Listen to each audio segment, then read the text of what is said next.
तो कभी stock market का चार्ट देखा है और देख के लगा है कि भाई ये हरी और लाल लकीरें चल क्या रही हैं? अगर हाँ, तो आप बिल्कुल सही जगह पर है। आज हम फाइनेंशियल चार्ट्स की इस भाषा को एकदम आसान बनाने वाले हैं, खासकर उन लोगों के लिए जो अभी शुरुआत कर रहे हैं। पहली नजर में ये चार्ट एकदम किसी पहेली जैसा लगता है ना, इतनी सारी लाइनें, ऊपर नीचे होते डब्बे, आखिर ये बताना क्या चाहते हैं? और अगर ये सब देखकर थोड़ी घबराहट होती है ना, तो यकीन मानिए ये बिल्कुल नॉर्मल है। लेकिन आपको एक मजे की बात बताऊं, ये जो इतनी कॉम्प्लेक्सिटी दिख रही है ना, इसकी नींव बहुत ही सिंपल है। सच में बाजार की हर एक हलचल को समझने के लिए आपको सिर्फ और सिर्फ 4 नंबरों को जानना होता है। और बस यही है हमारे आज के विश्लेषण का सबसे जरूरी हिस्सा। एक बार आपने इन 4 डेटा पॉइंट्स को समझ लिया ना, तो बाकी सब कुछ एकदम मक्खन जैसा आसान हो जाएगा। ये समझिए कि ये टेक्निकल एनालिसिस की दुनिया की मास्टर की है। तो ये हैं वो 4 मैजिकल नंबर्स: ओपन, हाई, लो और क्लोज। मतलब किसी भी टाइम पीरियड में प्राइस कहाँ पर खुला, सबसे ऊपर कहाँ तक गया, सबसे नीचे कहाँ तक गिरा और आखिर में बंद कहाँ हुआ। बस चार्ट पर जो भी आपको दिखता है, हर एक बार या कैंडल, वो इन्हीं 4 नंबरों की एक विजुअल कहानी है। तो अब सवाल ये उठा कि ट्रेडर्स इस ज़रूरी OHLC डेटा को सबसे अच्छे तरीके से देखें कैसे। यहीं से एक सफ़र शुरू हुआ, एक ऐसे चार्ट की तलाश का जो सारी कहानी साफ साफ बता सके। और इस सफ़र में सबसे पहले आया लाइन चार्ट। देखिए, ये बहुत सिंपल है। एक नज़र में पता चल जाता है कि ट्रेंड ऊपर जा रहा है या नीचे। पर इसकी सबसे बड़ी कमी भी यही, इसकी सादगी है। ये सिर्फ क्लोजिंग प्राइस को पकड़ता है। मतलब बाकी के 3 ज़रूरी डेटा पॉइंट्स, ओपन, हाई और लो, की कहानी तो इसने बताई ही नहीं। तो लाइन चार्ट की इसी कमी को दूर करने के लिए आया बार चार्ट, और ये एक बहुत बड़ा अपग्रेड था। इसने पहली बार ऐसा तरीका निकाला जिससे चारों के चारों OHLC डेटा पॉइंट्स एक ही जगह दिख सके। ट्रेडर्स को अब पूरी पिक्चर मिलने लगी थी। चलो इस एक बार को थोड़ा जूम करके समझते हैं। ये जो बीच की सीधी खड़ी लाइन है ना, ये उस दिन का हाई और लो पॉइंट दिखाती है। अब ध्यान से देखो, बाएं तरफ जो ये छोटा सा कांटा निकला है, वो है ओपनिंग प्राइस, और दाएं तरफ वाला वो है क्लोजिंग प्राइस। हो गया सारी कहानी एक ही बार में। अब जब ऐसी बहुत सारे बार्स को एक साथ रख देते हैं तो एक पूरा चार्ट बन जाता है। अब देखिए, इसमें डेटा तो सारा है, लेकिन सच बताऊं, इसे लगातार देखना और इसमें पैटर्न खोजना आंखों के लिए काफी थकाऊ काम है। ये इन्फॉर्मेशन तो दे रहा है, पर वो कहानी नहीं सुना पा रहा जिसमें मजा आए। तो कुल मिलाकर कहानी क्या बनी? लाइन चार्ट बहुत सिंपल है, पर जानकारी आधी अधूरी है। दूसरी तरफ बार चार्ट में जानकारी तो पूरी है, पर वो इतना ज्यादा उलझा हुआ है कि कुछ समझ ही नहीं आता।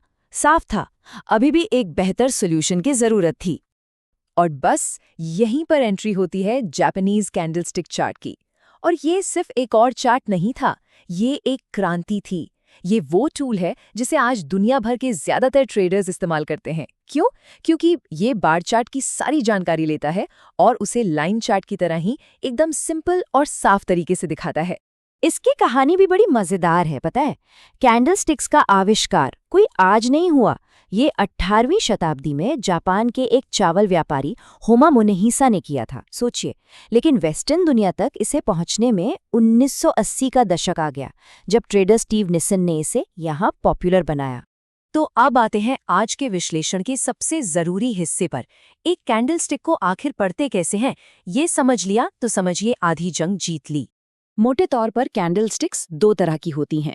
एक होती है बुलिश, जो अक्सर हरी या नीली दिखती है और बताती है कि प्राइस बढ़ा है, और दूसरी होती है बेरिश, जो लाल रंग की होती है और बताती है कि प्राइस गिरा है। इन दोनों में जो मेन फर्क है ना, वो सिर्फ ओपन और क्लोज प्राइस की अदला बदली का है। हर कैंडल के 3 मेन हिस्से होते हैं। ये जो बीच का मोटा डिब्बे जैसा हिस्सा है, इसे कहते हैं रियल बॉडी। ये ओपन से क्लोज तक का सफर दिखाता है। और ये जो ऊपर नीचे की पतली डंडियां हैं, इन्हें शैडो या विक्स कहते हैं, मतलब मोमबत्ती की बत्ती। ये दिन का हाई और लो पॉइंट बताती हैं। चलो एक बुलिश कैंडल का एग्जाम्पल देखते हैं। यहाँ देखिए, प्राइस 62 पर खुला और 67 पर बंद हुआ। क्योंकि क्लोजिंग प्राइस ओपनिंग से ज्यादा है, तो बॉडी नीली या हरी बन गई। ये एक मजबूत पॉजिटिव दिन का साइन है। और वो जो पतली लकीरें हैं, यानी शैडो, वो बता रही हैं कि दिन का हाई 70 था और लो 58। और ठीक इसी तरह एक बेयरिश कैंडल बनती है। यहाँ देखो, प्राइस 456 पर खुला लेकिन 435 पर बंद हुआ। अब क्योंकि क्लोज ओपन से कम है, बॉडी लाल हो गई, मतलब एक नेगेटिव दिन। और शैडो हमें दिखा रही हैं कि दिन का हाई 470 और लो 420 था। सिंपल है ना? अभी तक तो हम एक एक कैंडल की कहानी समझ रहे थे, लेकिन असली मजा तब आता है जब हम जूम आउट करते हैं और देखते हैं कि ये सारी कैंडल्स मिलकर बाजार की कौन सी बड़ी कहानी सुना रही हैं। तो ये होता कैसे है? सोचिए कि हम इन सारी कैंडल्स को एक धागे में पिरो रहे हैं, एक के बाद एक। जब ट्रेडर्स ऐसा करते हैं तो उन्हें मार्केट की पूरी चाल और छुपे हुए पैटर्न्स दिखाई देने लगते हैं। ये एक दिन की छोटी सी हलचल से लेकर महीनों और सालों के बड़े ट्रेंड्स तक की पूरी फिल्म दिखाने जैसा है। और यहीं पर आता है टाइम फ्रेम का मैजिक। एक ट्रेडर अपनी स्ट्रैटेजीज के हिसाब से ये चुन सकता है कि हर कैंडल कितनी देर की कहानी बताएगी। जैसा आप इस टेबल में देख सकते हैं, एक कैंडल पूरे महीने की भी हो सकती है, एक हफ्ते की भी, या सिर्फ एक दिन की। जाहिर सी बात है, टाइम फ्रेम जितना छोटा होगा, चार्ट उतना ही ज्यादा डिटेल्ड नजर आएगा। तो आखिर में सबसे जरूरी बात क्या है? कैंडलस्टिक्स की असली सुपर पावर यह है कि वो OHLC डेटा के बीच का जो रिश्ता है ना, उसे एक झटके में एकदम साफ साफ दिखा देती हैं। आपको बस एक नजर डालनी है और पता चल जाता है कि बाजार में तेजी वाले हावी थे या मंदी वाले। तो एक अकेली कैंडल हमें एक पीरियड की कहानी बताती है, सही।